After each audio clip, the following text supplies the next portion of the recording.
What happens when one of Hollywood's most beloved and soft-spoken actors walks into what he believes will be a relaxed, friendly interview, only to discover, far too late, that he has stepped straight into a verbal ambush that would make even his old Twilight co-stars cringe with second-hand embarrassment?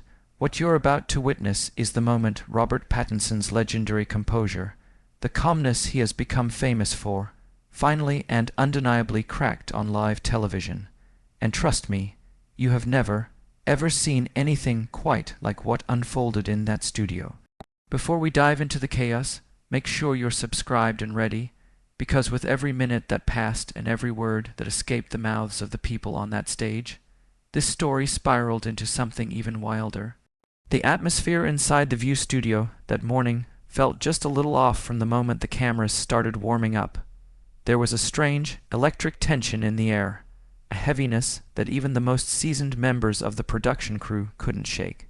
People who had been working there for years exchanged subtle looks, as if they sensed something unusual simmering beneath the surface. Robert Pattinson sat in the guest chair with his trademark posture, relaxed but attentive, composed but approachable.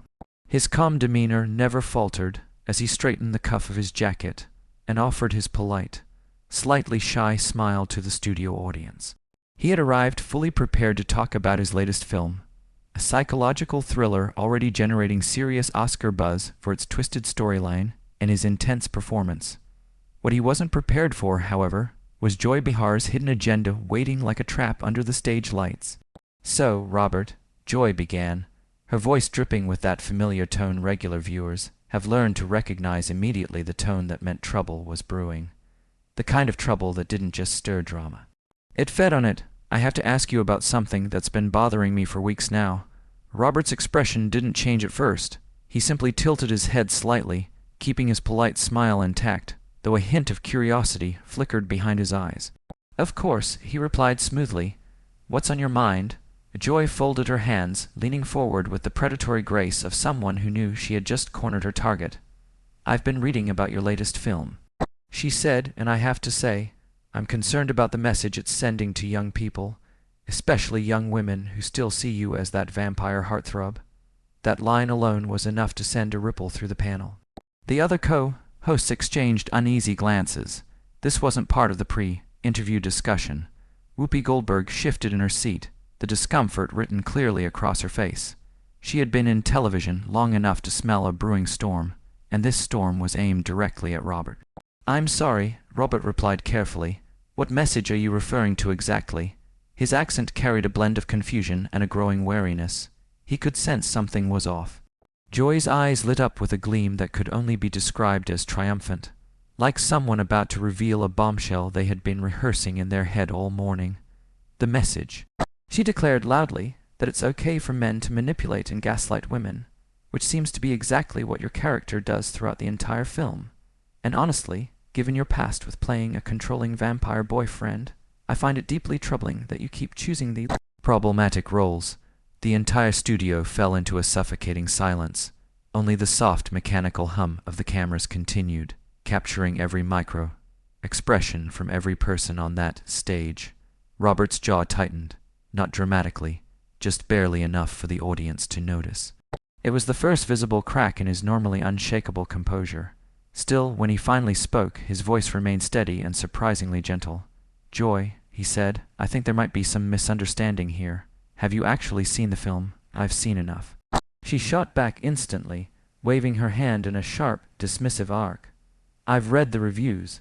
I've talked to people who have seen it. And frankly, I don't need to sit through 2 hours of watching a woman get psychologically tortured to know it's not something we should be celebrating." Robert blinked, stunned for a moment, not because he didn't know how to respond, but because he couldn't believe this was happening on national television. "But that's exactly the point of the film," he said, a sharper edge slipping into his tone despite his attempt to remain diplomatic. "It's meant to expose those behaviors, not celebrate them. My character is clearly the antagonist. The narrative is built around showing how damaging that kind of manipulation can be." Joy scoffed, a loud, exaggerated sound that echoed through the studio like a gauntlet being thrown at his feet. "Oh, please, Robert, you can dress it up with all the fancy film school talk you want. But at the end of the day, you're still profiting off the exploitation of women's trauma, and the fact that you can't see that is part of the problem. At that exact moment, the camera captured a shift in Robert's expression, a tightening around the eyes, a slight exhale through his nose, a flicker of something sharp and exhausted and done.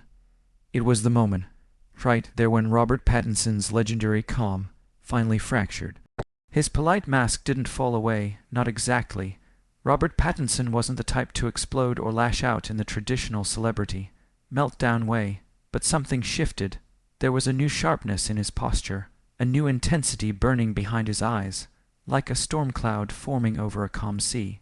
He sat up a little straighter, and when he spoke, his voice carried the unmistakable weight of someone who had finally been pushed too far.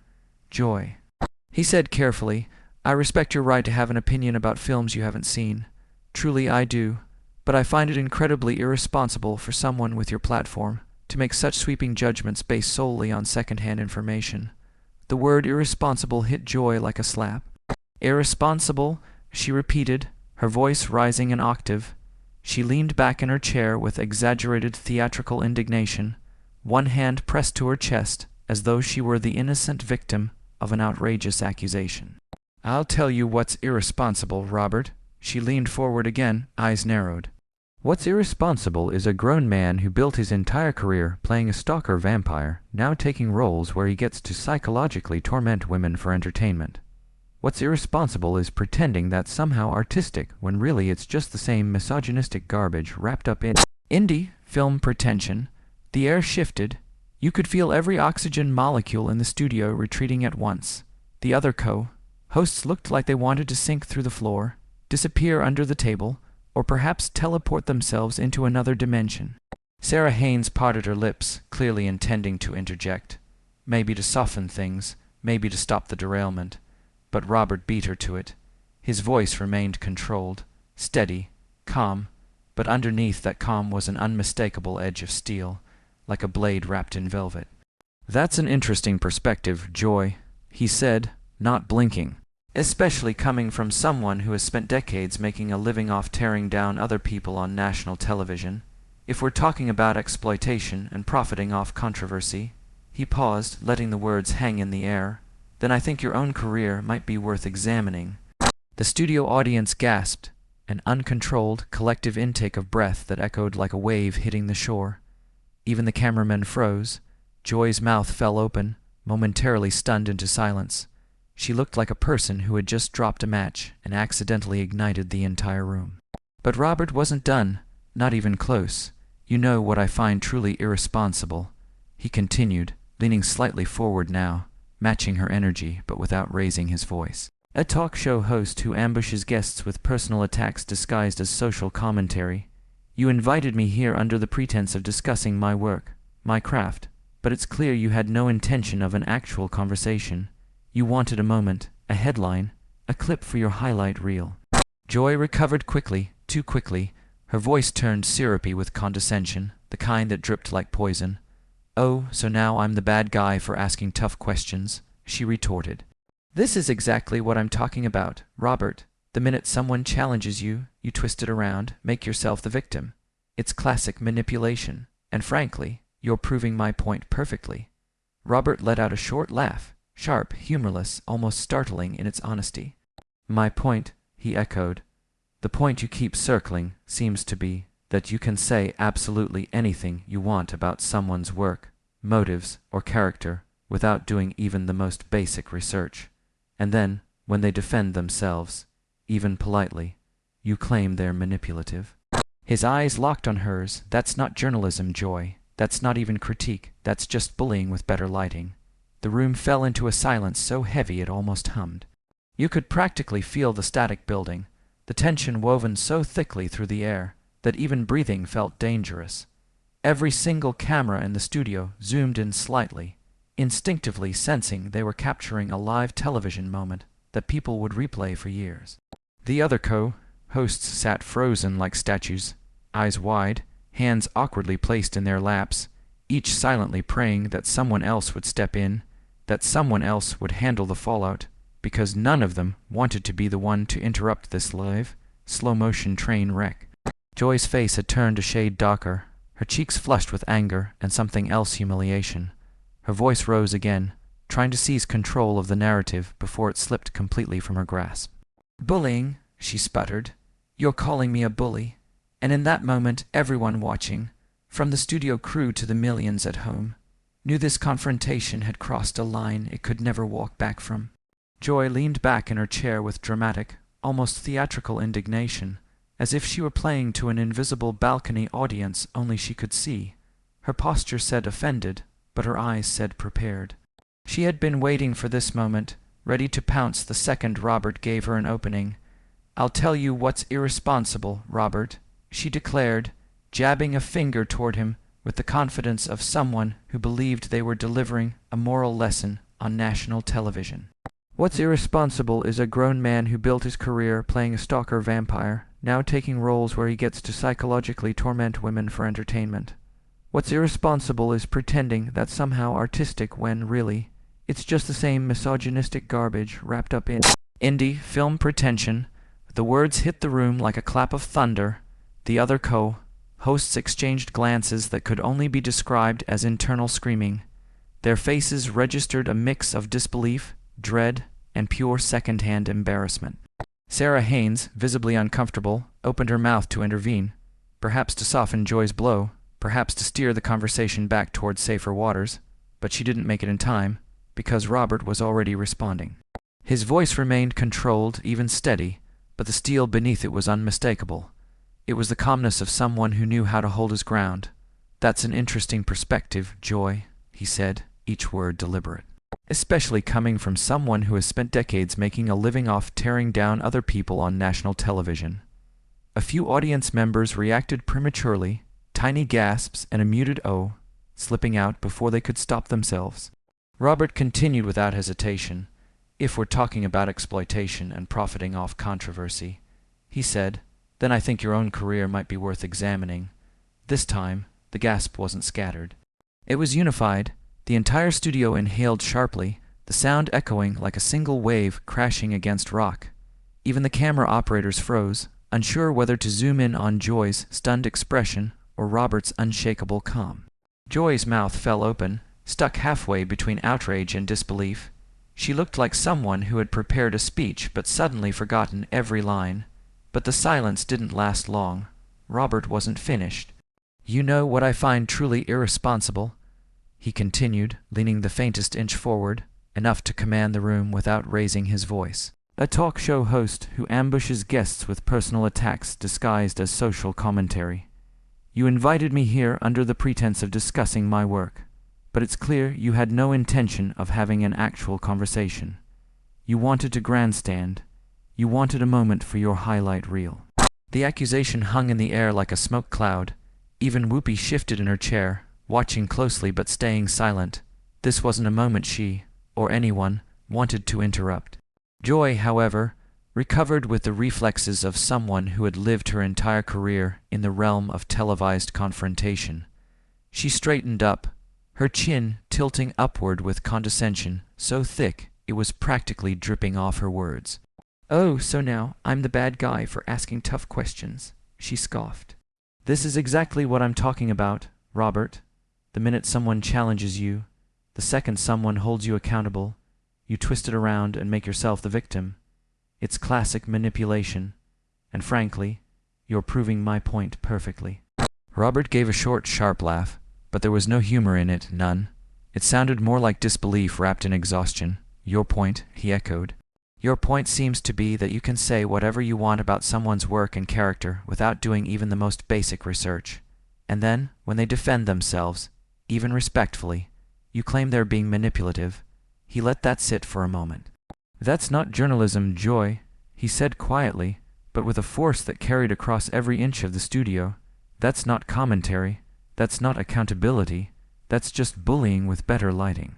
The room went silent again, so silent that even the faint hum of the studio equipment felt louder, sharper, almost intrusive. You could see the conflict on the faces of the other hosts, the urge to step in battling with a stronger instinct to stay far away from the volcanic heat radiating between Joy and Robert. Joy's face flushed, her jaw tightening as she struggled to find her footing again. The facade of cool professionalism wavered, cracking under the weight of his words. Bullying, she repeated, voice rising as she clung desperately to the last piece of ground she thought she still had. You think I'm bullying you? And with that, the confrontation shifted again, growing larger, hotter, even more volatile. Two forces colliding live on national television, with absolutely no sign of slowing down. The moment the words left Robert's mouth, the studio temperature seemed to drop several degrees. The tension was no longer subtle or simmering. It was a pressure cooker ready to burst. You could practically feel the air tighten, heavy and electric, as if the entire set had been sealed inside an invisible vacuum chamber. Every camera swung toward the two of them like metal pulled toward a magnet. The crew didn't have to be told. Instincts honed by years of live television told them this was the moment. The moment viewers would be replaying endlessly online. Every micro-expression, every twitch of the jaw, every tightening of the hands was captured in crisp HD. The other co-hosts sat immobilized, their bodies stiff, their hands frozen awkwardly on the table. They exchanged frantic, silent looks with each other, pleas for someone else to step in first, but no one moved. No one breathed too loudly. No one wanted to be the one to interrupt what was quickly becoming the most explosive moment the view had seen in years. Joy's face was flushed now, a deep red blooming across her cheeks and creeping up her neck. Her eyes were sharp, almost blazing, and when she spoke, her voice rose to match the fire inside her. Bullying, she repeated, incredulous. You want to talk about bullying? She let the word hang in the air before continuing, each syllable hitting like a jab. You've made millions of dollars playing characters who intimidate and control women. Millions, and now you're sitting here trying to intimidate me for calling you out on it. She leaned forward, closing the space between them, her expression hardened into a defiant mask. The only difference, she said, voice low and cutting, is that I'm not some helpless character in one of your movies. I'm not going to be silenced by your pretty boy charm or your victim complex. There it was the phrase that snapped something in Robert's expression. Victim complex. The camera zoomed in instinctively, catching the split-second flicker of frustration that crossed his face. His composure, normally as solid as marble, was now visibly strained. His hands clasped tightly in his lap, knuckles paling as he fought to keep his voice even. Joy, he began, his tone still controlled but undeniably fraying at the edges. You've spent the last 10 minutes attacking my character, my career choices, and my personal integrity based on a film you admit, openly, that you haven't even watched. He leaned slightly forward, his voice gaining strength. You've accused me of promoting violence against women, of being manipulative, and of exploiting trauma for profit.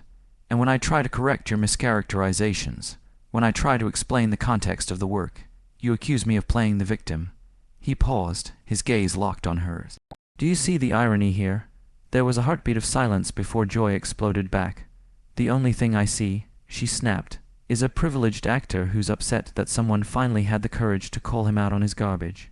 She waved a dismissive hand toward his suit, expensive and tailored, camera-ready. You can sit there in your expensive suit and use all the big words you want, but at the end of the day, it doesn't change the truth. She leaned in again, voice dripping with disdain. You don't get to hide behind artistic intention when the end result is still harmful. You don't get to act like you're above criticism because you're some tortured, misunderstood artist. You pick these roles, you profit from them, and the moment someone challenges you, you crumble and start whining about being misinterpreted. Robert's lips pressed into a tight line. The audience shifted in their seats, sensing the temperature climbing even higher.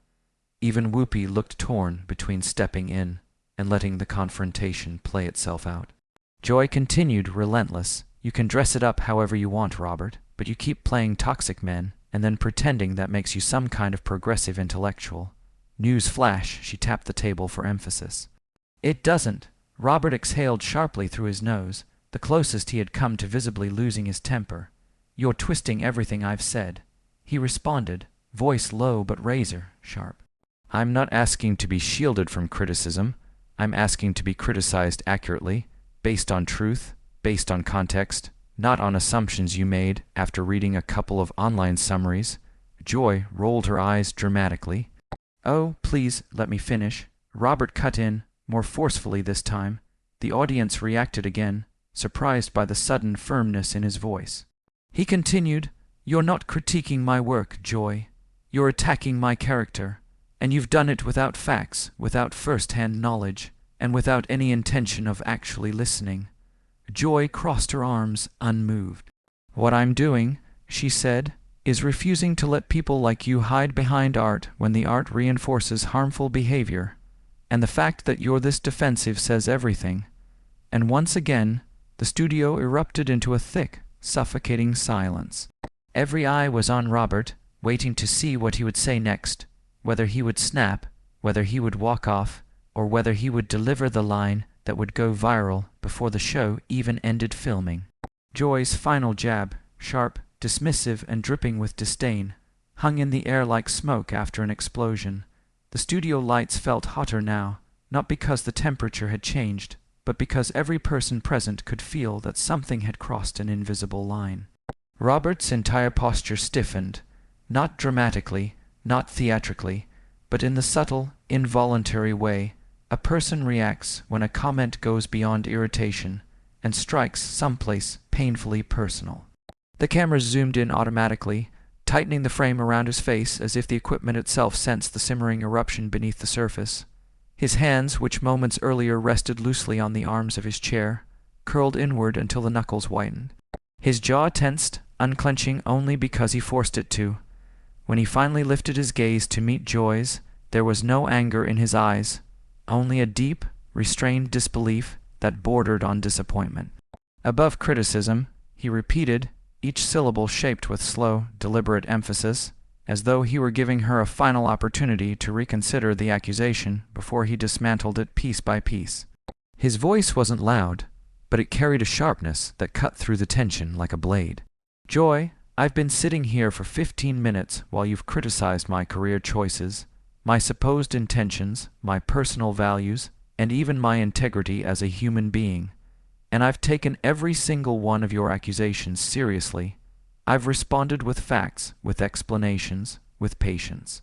His tone remained steady, but every word was weighted with a clarity that made the entire studio lean closer, almost involuntarily.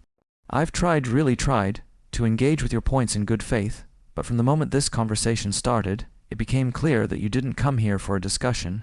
You came here with a pre-written narrative, and nothing I say, no matter how factual, no matter how reasonable, fits into that narrative, and now you're telling me I think I'm above criticism." Joy scoffed loudly, waving her hand as though brushing away an annoying insect. The gesture was exaggerated, almost performative, clearly emboldened by what she assumed was Robert's unraveling composure. "Oh, spare me the wound, du d'artist routine," she snapped, the pitch of her voice rising with her confidence.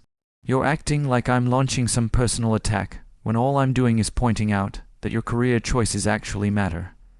You can't hide behind artistic integrity every time someone calls you out for playing a character who glorifies toxic masculinity.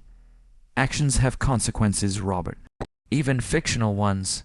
The phrase hung between them like a challenge, glorifying toxic masculinity. Robert repeated, and this time his voice rose, not in anger, but in disbelief so palpable that even the audience members behind the cameras visibly reacted. He leaned forward slightly, not in aggression, but in sheer incredulity. "Joy, have you listened to anything I've said? Anything at all?" He gestured with an open hand, as though trying to physically place the truth in front of her. "The film does not celebrate this character. It condemns him. He is the villain. He is the embodiment of what not to be. The entire narrative revolves around exposing his manipulation, his abuse, his moral decay, and ultimately showing the strength of the woman who escapes it. That is the message. That is the point. That is the story." A hush fell across the studio, the kind of silence that forms when everyone witnesses a person who has finally reached the limit of what they're willing to tolerate. "But you wouldn't know that," Robert continued, his voice tightening, "because you haven't even watched the film. You're condemning something you've never engaged with. You formed your opinion based on gossip, headlines, and whatever online outrage you stumbled across instead of taking 2 hours to understand what you're attacking." Joy straightened, her shoulders stiffening defensively, her eyes flashing with irritation, no longer just at Robert, but at the fact that he dared to challenge the foundation of her argument. "I don't need to watch propaganda to know what it is," she shot back, her tone shrill enough to make even the technical crew wince behind their cameras. "And frankly, I'm tired, beyond tired, of men like you lecturing women about what we should or shouldn't be offended by." The studio air tightened again, wrapping around the confrontation like a coiled spring ready to snap. Even the hosts usually quick to interrupt, redirect, or crack an awkward joke to diffuse tension, remained stone still. Sarah Haynes' pen was frozen mid-stroke. Sunny Hostin's lips were parted slightly, as if she'd planned to speak, but lost the words before they formed.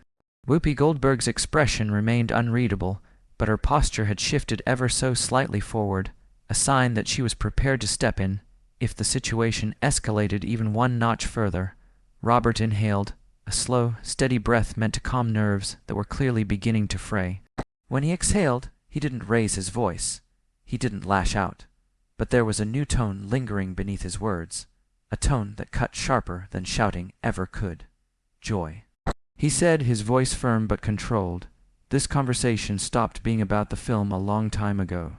Now it's about you trying to score points by painting me as some sort of misogynistic caricature. And you're doing it without facts, without context, and without even the basic effort of understanding what you're criticizing." The overhead booms caught every syllable. The studio audience, though off-screen, sat frozen, leaning in as though watching the climax of a courtroom drama. "You're not calling out harmful behavior," Robert continued softly. "You're attacking a fictional character and acting as though it's me. You're projecting, and you're doing it loudly enough that you think volume equals truth." Joy opened her mouth to retaliate, but Robert wasn't finished. "You're not speaking for all women," he said calmly. "You're speaking from a personal assumption, and then acting as though your assumption is universally valid. That's not accountability. That's not feminism. That's not journalism." His gaze locked with hers, steady and unblinking. "That's bias, wrapped in moral superiority, delivered as entertainment."